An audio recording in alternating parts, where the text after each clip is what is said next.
Greetings, my peeps, and welcome to the All Things Basketball Podcast with your boy GD. In this episode, I'll be doing WNBA, guys, and its records broken and a rivalry awoken. So I'll explain it all. So just sit back, relax, and enjoy the show.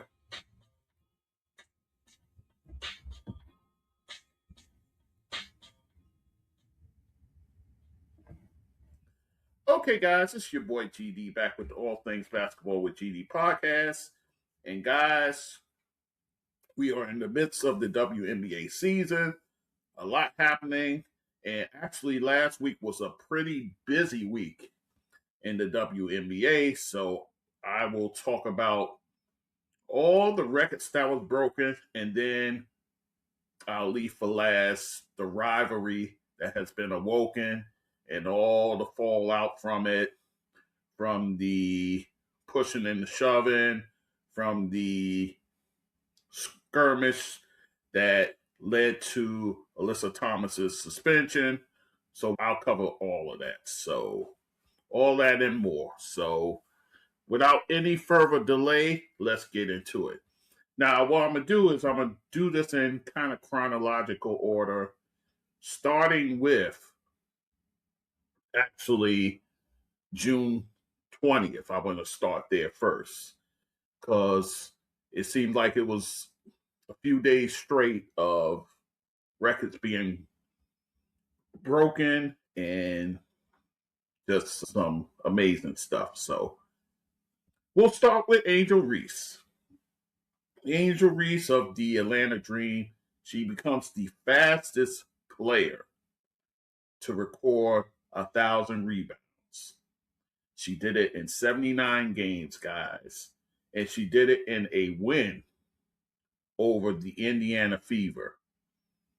And that game actually was in Indiana. So she beats the record held by Tina Charles, who did it in 89 games. So Angel Reese does it in 10 less games than Tina Charles. So kudos to Angel Reese. When it comes to rebounding, she is top tier, guys.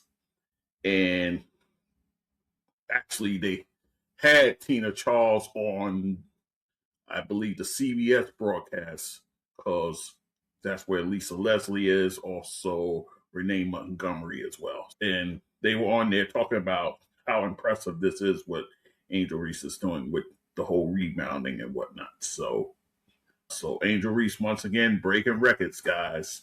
You know, there's the jealous man boys, the ones who wouldn't know anything about being athletic, telling you that, oh, she sucks, she get rebounds and all that stupidness.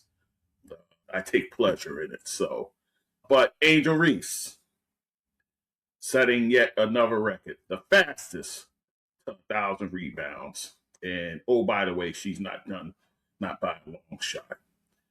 And a catalyst for that Atlanta Dream team. So that's the first bit of business I want to get out the way. Secondly, Brittney Griner.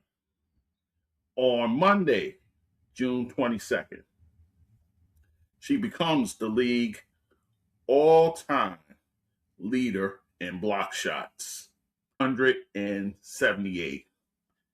And she passes Margo Dydek, who was in the league for 10 seasons.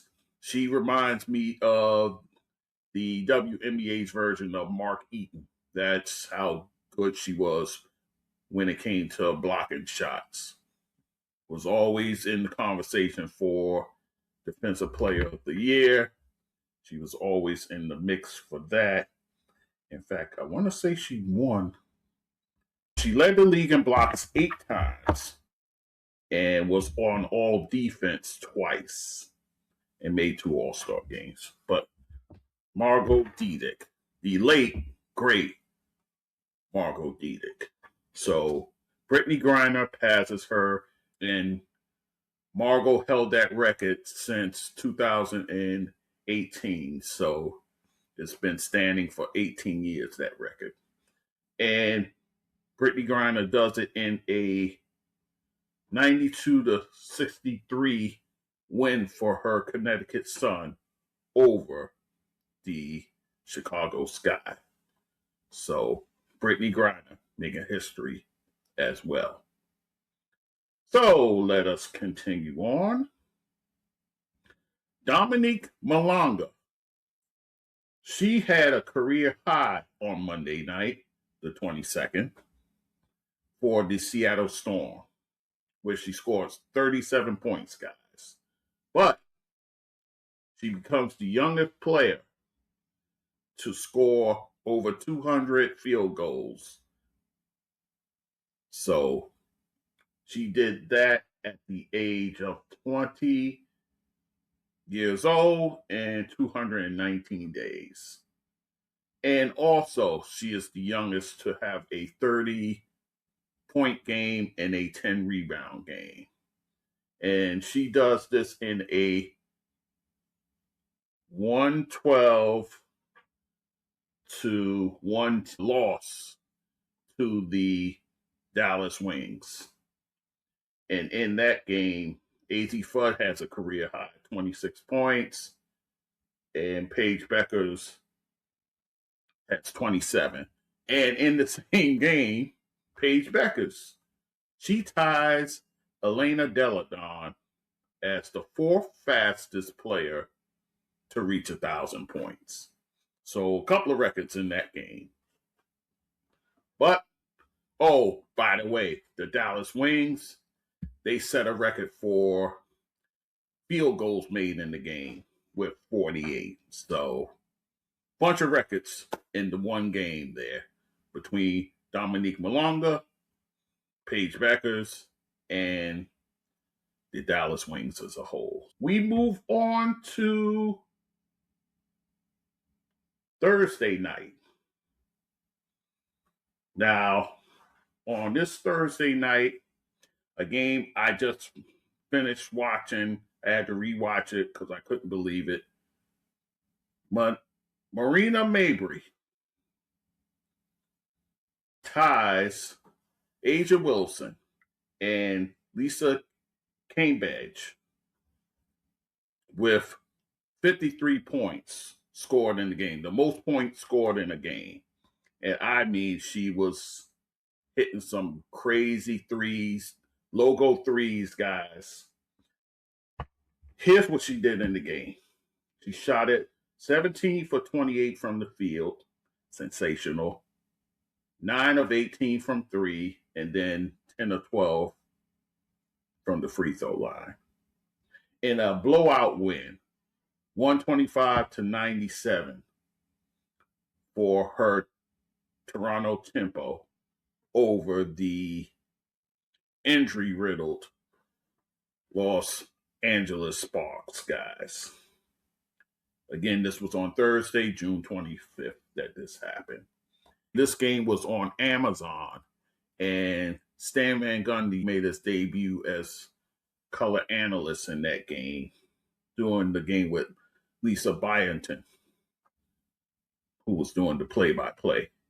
But I guess Temple was saying, hey, have Stan Van Gundy do our games from now on if we're going to do stuff like this. But Stan Van Gundy did his homework. You know, he was all over it as far as color analyst work goes. So he was well prepared. But Marina Mabrey was absolutely unconscious. And she tried to break the record, but she eventually took herself out the game with about a little more than a minute to go. To cheers and some boos, actually, because people wanted her to break the record. She was like spent by that point. People don't realize when you put up points like that, that wears you out. But kudos to Marina. She did the daggone thing by just absolutely obliterating the Sparks. Big kudos to her. And remember, guys, back in, I believe it was the end of January, either end of January or February, when she went to Philly when she was in Unrivaled and she dropped the 47 points. And I was like, when she gets to cooking, the chef can't miss when she gets to cooking. I'm just saying. So there you go. But kudos to Marina Mabrey for doing what she did as far as tying the record for most points in the game. Chelsea Gray of the Las Vegas Aces. She becomes the fourth player in WNBA history to have 4,500 points and 2,000 assists. She is the fourth player to do that. She joins Diana Taurasi, Sue Bird, and Lindsey Whalen. So you talk about elite company that Chelsea Gray is in. And she does this in a win over the Dallas Wings, 99-84.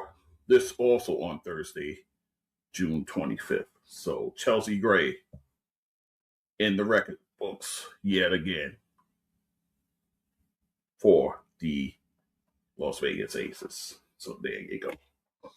Then also on the same night, Dominique Malonga. I think we're going to be talking about this young lady for years to come. She becomes the youngest player to score 500 points and grab 200 rebounds. So once again, she's in the record books as the Seattle Storm snaps an 11-game losing streak by beating my New York Liberty 99-88 in a game where Flaw J. Johnson, she has a career high 28 points in that game. This happens on Thursday, June 25th. So let us move on to Friday, June 26th. Kamilla Cardoso for the Chicago Sky on a night where Courtney Vandersloot makes her season debut. Remember, she was out with the torn ACL, guys. So she makes her return. And actually, Cardoso and the team itself set records that night. Cardoso, she has the most field goals without a miss. She goes 13 for 13 from the field.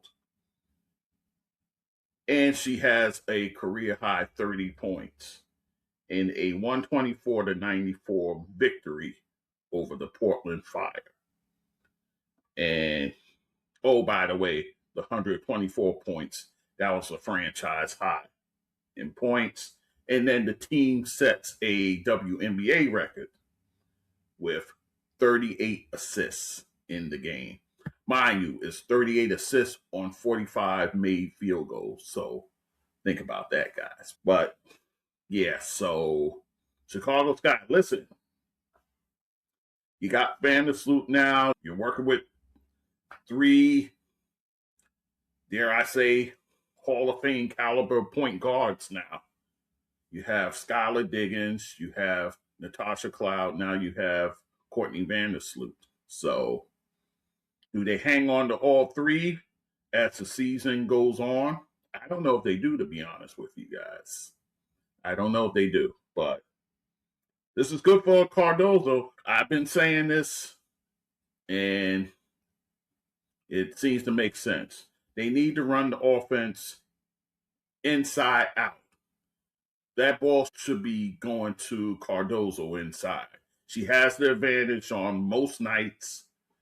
I see no reason why she can't be averaging a double-double with 18 and 10. That's the kind of production she should be given on a nightly basis. But I don't know what that guy is doing over there, Tyler Marsh. So you know how I feel about him, guys. I'm not thrilled with him. But hey, they got the victory here. Nice victory for that team. All right, let's continue. Now we're going to move to Sunday, June 28th. Cheryl Reeve. Now, the night before she gets inducted into the Women's Basketball Hall of Fame. So she's part of that ceremony, guys. I'll tell you the ladies who were honored on that night.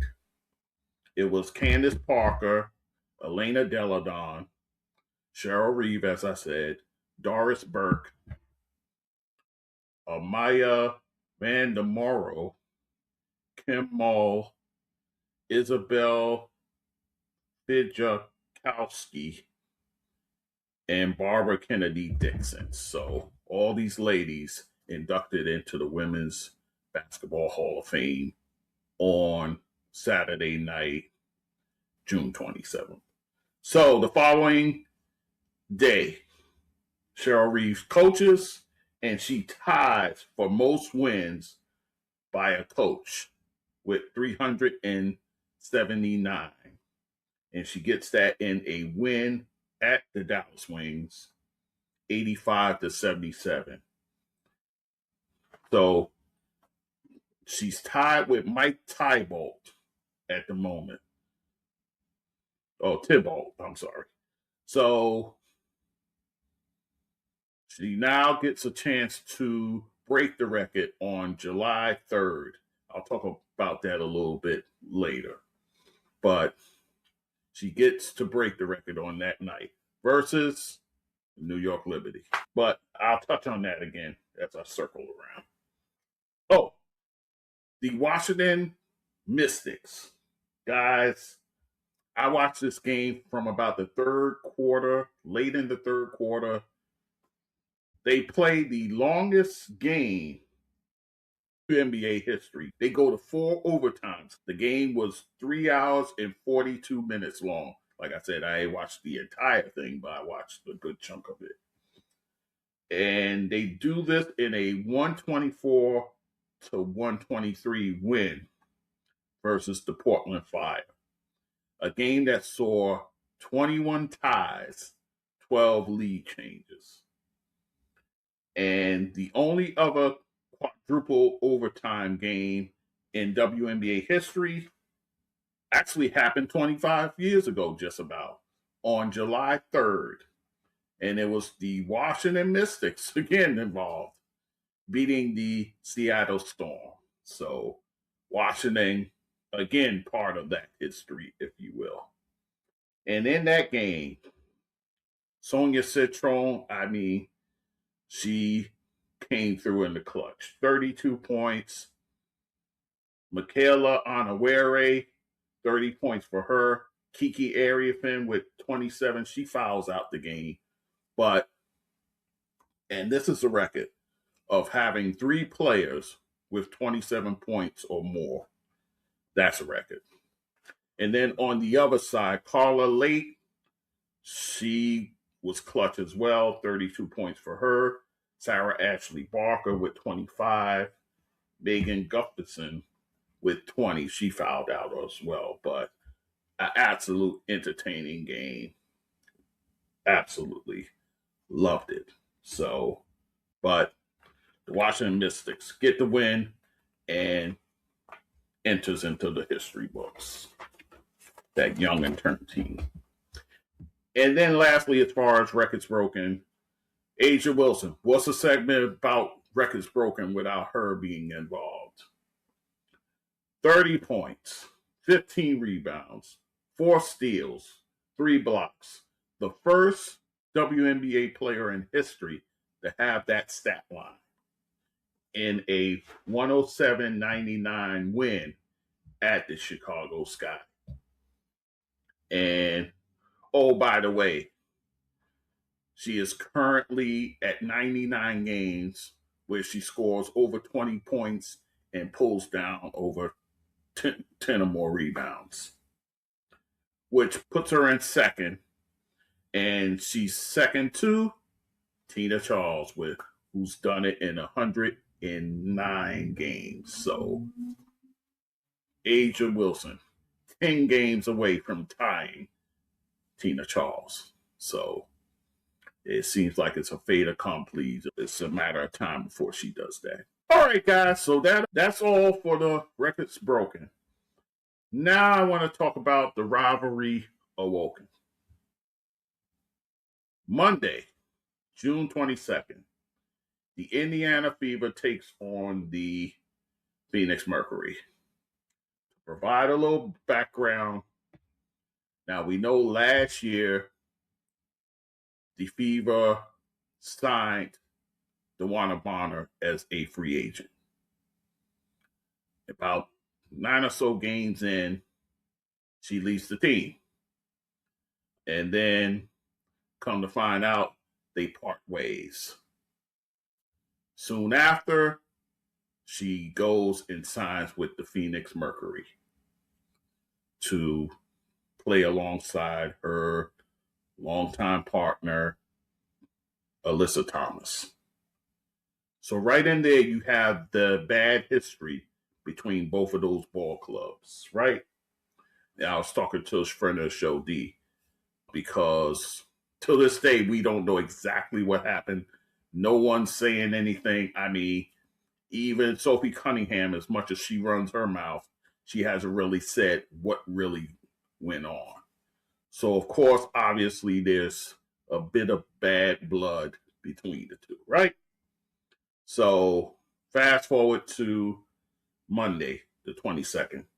They play both games in Indiana, so you know it's going to be a raucous crowd cheering against the Phoenix Mercury. Phoenix Mercury get out to a hot start in that game, only allowing 6 points to the Indiana Fever. Then the Indiana Fever turned things around, and with all the said and done, the Fever get the victory 86-77. But in the course of that game, there was a lot of chippiness happening, little incidents of, little extra push, little elbow here and there. But it all exploded in the fourth quarter when there was as DeWanna was coming down to post position, and Caitlin was there. She was trying to muscle her way and kind of they pushed a bit, which led to words being said. And then when all was said and done, technical fouls. So it was technicals on Caitlin for taunting, which, of course, she goes after the refs and asks, what she did to get a tech. So there was that. And then you have the finger pointing, DeWanna pointing at, I forget who she was pointing at. Then Sophie Cunningham comes and starts pointing. Of course, Sophie Cunningham is such a front runner. She is such a front runner. So there's that. But now you have the famous meme with now her pointing and whatnot. But anyhow, so when all is said and done, and then a play after that, Myisha Hines-Allen gets into it with Alyssa Thomas. Myisha Hines-Allen already got a tech on her. She gets her second tech and gets tossed from the game. So in total, 6 technical fouls called in this game. 4 to the Indiana Fever, 2 to the Phoenix Mercury. We now fast forward to Wednesday, June 24th, where they play again. All these games are on national TV. This one was on USA Sports. And I made sure I watched all 3 broadcasts. There was the Phoenix Mercury feed, where you have the great Ann Myers Drysdale. She calls the game with play-by-play and shots. Then you have the Indiana Fever broadcast, where you have the great Debbie Antonelli. And then you have the USA broadcast, which had actually Indiana Fever legend Tamika Catchings and the play-by-play person I'm fading on that name as well. So you had 3 broadcasts. I made sure I watched all 3. So with all that happened Monday, you would think the referees will be on higher alert for this game, right? But the game was pretty even keel, no extracurricular activity. And then comes the second quarter. You have a loose ball and a bit of a skirmish for the loose ball. And going for it was Caitlin Clark, Alyssa Thomas, DeWanna Bonner, and Lexi Held. So you had 3 Mercury players and just 1 Indiana Fever player. So Caitlin ended up at the bottom of the pile. And Alyssa Thomas, as she was going up, trying to get up, he had a closed fist that was pressed against Caitlin. And people want to say it was on her throat. It was slightly on her throat, but enough so for you to notice because they played the thing in slow motion. So that play happens.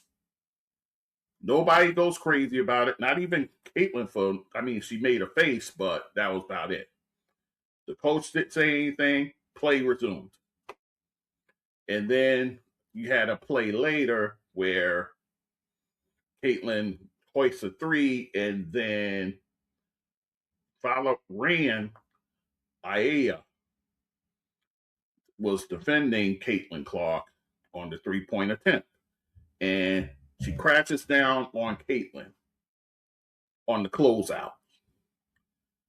And as Caitlin was going down, you saw she aggravated her back injury a bit.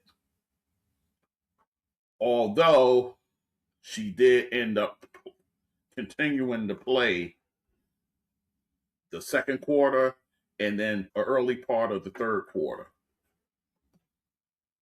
So basically what I'm saying, it wasn't a big deal, right? And like I said, I watched all 3 broadcasts. Only 1 broadcast, actually 2, because I just saw a replay of it. Yeah, 2 of the broadcasts. The Phoenix broadcast didn't show the play again. The Indiana one made sure that you saw what happened in that little fight for the loose ball. And then the USA channel, they had it.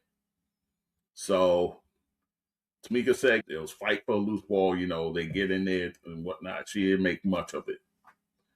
So from the looks of it, I guess Coach Stephanie White got to see the clip of it after the game, and she absolutely exploded. She, in her post-game press conference, she was livid.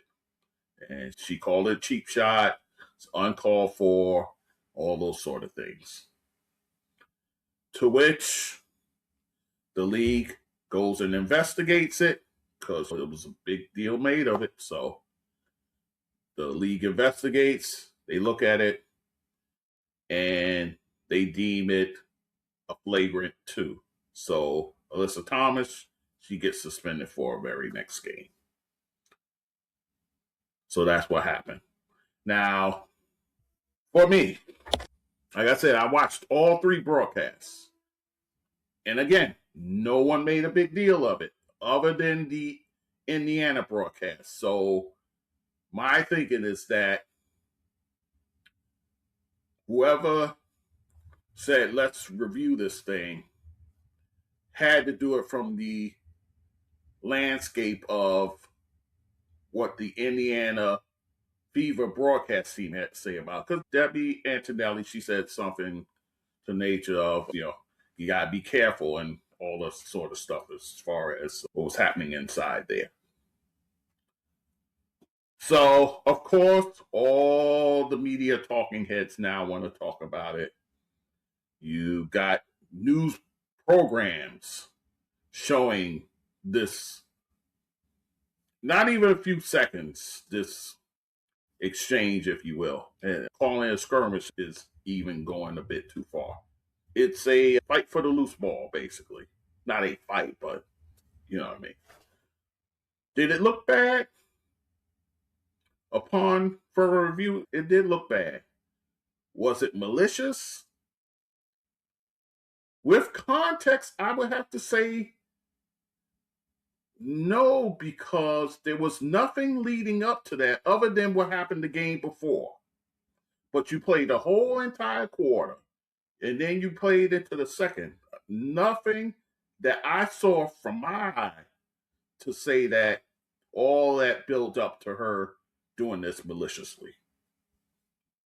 But again, it looked bad. It looked bad as you slow it down, as you freeze frame it, it looks even worse.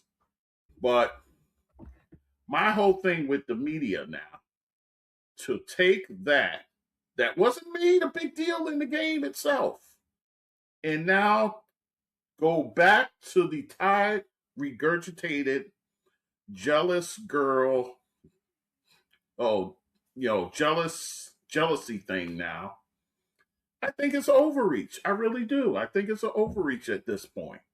And it's getting to a point where, if something bad's happening, we have to think that the Indiana Fever is involved.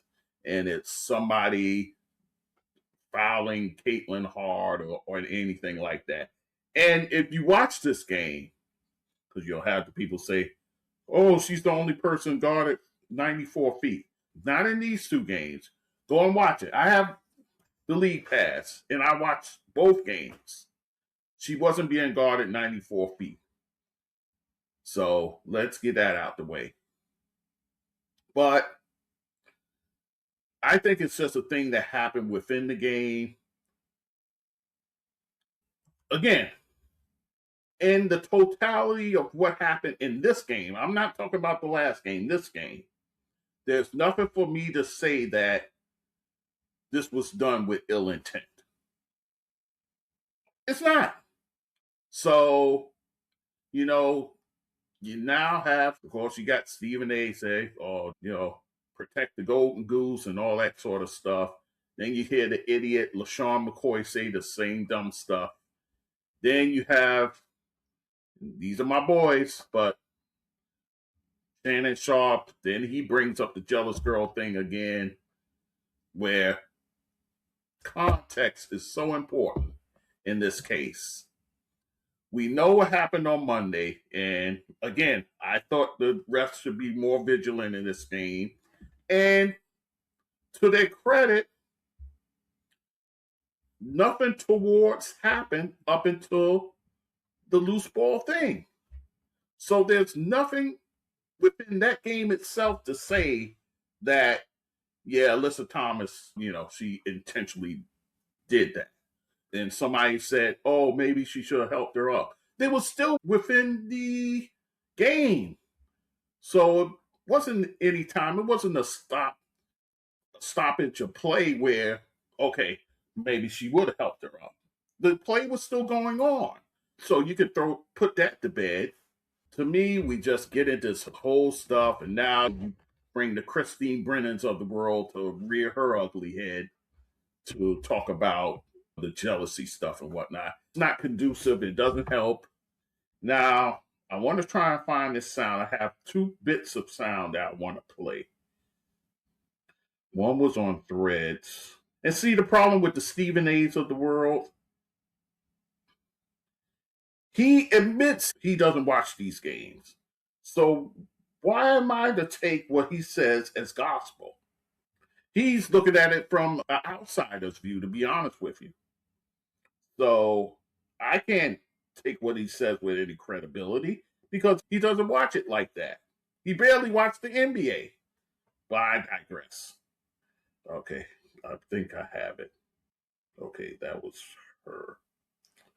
Dang, I thought all right. I don't have that sound. Daggone it. Okay, but I do have this sound, so I'll play that for you. Constable. And this is what she had about the discord around this. And I want y'all to take a listen to what she had to say. Okay. All right. So Listen to this. Women, and these are the individuals who are most attacked in the world. It's easiest to express this vitriol to these groups of people. We don't see this level of vitriol expressed towards men. And I've talked to people who cover other leagues, who are in other leagues, and they themselves are talking about these issues not being ones that they need to grapple with. And so I think that discourse takes away from the greatness of the game, because this game can't just be a game. These moments can't just be tense moments between competitors, because it always blows up into what we're seeing now, which is, again, really ugly discourse and players at the center of it. Like, when you think about Alyssa Thomas, right? This was a foul that should have been addressed. The league addressed it.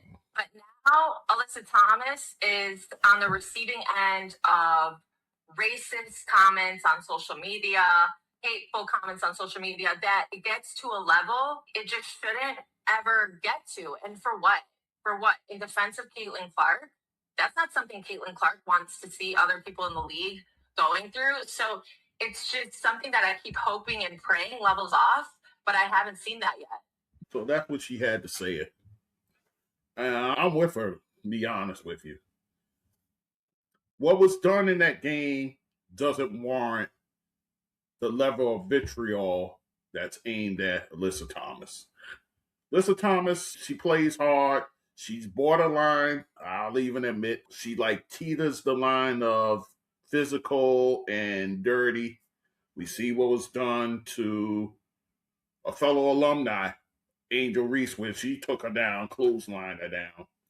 We saw just in the finals where her and Napheesa Collier goes after a loose ball, and Napheesa Collier, she gets the worst of it, and where she's dealing with the ankle injuries, which she's now dealing with as of today. I have some news about her. I'll tell you in a minute. But she's given my player, Breanna Stewart, a black eye during play. So, she has these things on her resume. But again, is it enough to warrant the hatred, the vitriol, and the racism? No, it shouldn't be that. And she's right. This should sit well with Caitlin Clark, knowing that this person is going through that over a basketball play. Over a basketball play, guys. What are we doing? What are we doing? We want to kill players now because of a basketball play? That's where we at? Really? Really? So, you heard me list all these records that happened during the week. Are we even talking about those? No, we are embroiled in this. There's so many storylines within this league that if you had honest brokers out there willing to promote this league, we have better, more productive conversations. But no, we got to mire ourselves in the gutter with this stuff. And it's not good. It's not good. You know that four overtime game I saw? There was a lot of physicality in that game. Did we hear national media talk about it? Sonia Citron caught this. I want to say it was Carla Leite, but I'm not sure. I don't want to mislabel. But she caught somebody, hooked them. And they called a foul on her appropriately. Was there the outcry? No, there wasn't the outcry because it happened to just another player. So there should be a goal to protect all players, not just one, but protect all players. So I'm just going to leave it here. But see, my preference is to cover the game itself, not all this extra stuff, all this nonsense. I'd rather deal with the game itself. So I'm going to leave it here. And then you got the pathetic punks, pathetic low-life punks who go on socials with racist, vile, and you know who you are. You'll never say that stuff to anybody's face. You hide behind a keyboard. You never step to nobody with that nonsense. You're soft, you're weak, and you don't matter. You really don't matter. You want to matter, but you don't. So I'll just leave it there before I just go nuts. But let's talk about what's happening on the court, because there's some wonderful things happening on the court, guys, that need celebrating. All right, guys. So with that said, let me run through these injuries, and then I'm going to be done. Injuries, major ones of note. Kelsey Plum of the Los Angeles Sparks, out for 4 weeks, guys, with a leg injury. Crushing blow to that team, guys. She was averaging just a shade under 24 points per game and just under 6.5 rebounds. She is the catalyst for this team, and not to have her really hurts. Now you get to showcase players like Ray Burrell, hopefully. She's had some pretty good games since the Plum injury. You still have Nneka Onyenwere, you got Dearica Hamby, but you don't have that floor general. I think that's what's hurting them right now. So hopefully they get Plum back sooner than later. We'll see. And then also on that team, Cameron Brink. She's out 2 weeks with an ankle injury. And, you know, she's been coming off the bench, giving you over 9 points per game, nearly 4.5 rebounds, a block and a half per game, provided she's only playing 17 minutes a game. So you hope to see Cameron back sooner than later. And then a crushing blow for my New York Liberty. Satou Sabally. She's out indefinitely with a concussion now. She's in concussion protocol, guys. As we know, actually in the finals last year, she suffered a concussion in the finals. So Satou Sabally, she has a history of concussions. I was hoping that wouldn't be the case. When we signed her, I was like, oh, let her be healthy. Let her be healthy. Because when she's healthy, there's not many players like her. But, and the concussion rears its ugly head. So what can you do? 10.5 points she was providing, and actually she was coming off the bench for them. Again, Satou, get well soon. Take your time. Don't rush yourself, but the team needs you. And speaking of Napheesa Collier of the Minnesota Lynx, she's actually a game time decision for July 3rd in a game at Barclays Center playing the New York Liberty. So it seems like she's doing basketball activities and those sort of things. She was out with the ankle injury. It looks like she may be hitting the court this coming Friday, in fact. They'll be happy to have her back, that's for sure. They're on top of the league, the Minnesota Lynx, so imagine getting her back, adding her to what they got already. Gracious. So, but be close to a return, so hopefully we'll see her soon.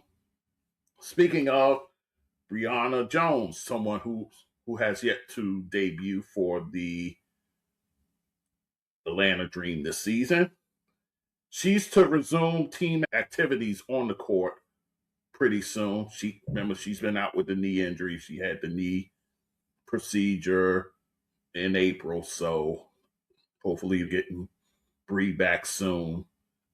That's a team that needs her out there as well. And then for the Toronto Tempo, Brittney Sykes out for several weeks. She had the non-contact plantar fascia injury, so they're going to evaluate her soon. So they're hoping to get her back before season's end. And then Kiki Rice, the sensational rookie for the Tempo. She's out several weeks with a grade 3 ankle sprain. So hopefully it's something where she gets back soon as well. So wishing speedy recoveries for all these players. Hope to see them back on the court sooner than later for their respective clubs. All right, guys, thank you for listening. As always, all things basketball with GD.com is the website. There you find my clips, my full episodes, also my YouTube channel, same deal, clips and full episodes. Guys, be a supporter of this show, guys. Be part of the show by giving.